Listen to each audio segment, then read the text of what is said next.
Seeker is all about the excitement of aerial combat, without the limitations. From the cockpits of the most recognizable fighter jets in the world, if there is such a thing, you engage threats from fictitious nations without having to worry about how much ammo you carry or how many Gs you can withstand before passing out.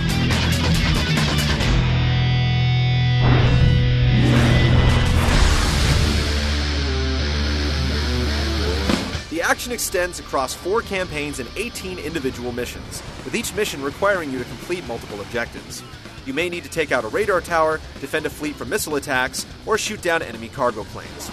All of the battles take place over open water or above small islands, so you'll take aim at an assortment of targets, including other planes, ships, tanks, anti-aircraft guns, and various buildings. Before each mission, you choose a plane and a pack of weapons, and more options unlock as you progress. Fighter jet enthusiasts can look forward to a diverse group of aircraft, such as the F-15, F-16, F-117 Nighthawk, SR-71 Blackbird, and even several MiGs. Each one has strengths in specific combat situations, so it helps that you can check the distribution of enemy forces before you select your plane and weapon set.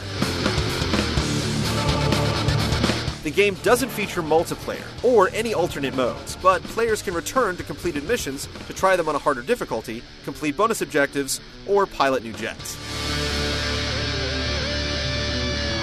While the game features a fair amount of gameplay variety, the locales are anything but.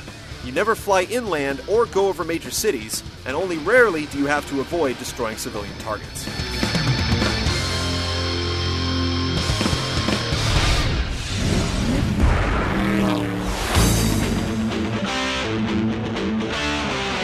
Seeker is about fast, arcade-style dogfighting, not about providing an involved, real-world simulation. Enemy targets are clearly marked, dramatic camera angles show off blazing missile impacts, you rarely have to land your plane, and fuel is never a real concern. Ammunition is unlimited, which is good since you face off against 50 to 100 opponents per mission. However, between shots, you have to wait for your weapon gauge to refill. Standard missiles recharge quickly, but bombs and multi-strike weapons charge very slowly, which prevents you from completely tearing the landscape apart. To select a target, you can either line up your crosshairs and fire away, or you can specifically target whichever enemy is closest to you. If your target moves off-screen, an arrow will point you in the right direction, so keeping pace in a swirling dogfight is never confusing. You're often in danger from heat-seeking missiles.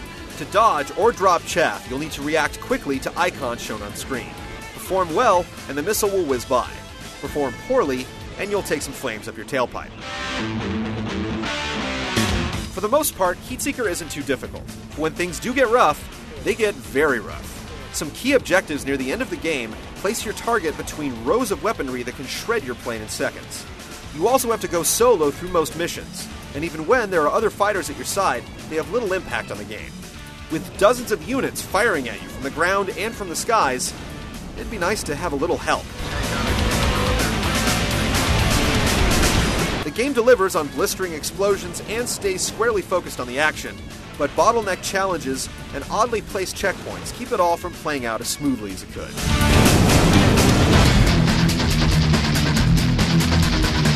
Heatseeker is a decent choice for fans of aerial combat who don't want to have to monitor 20 different gauges at once.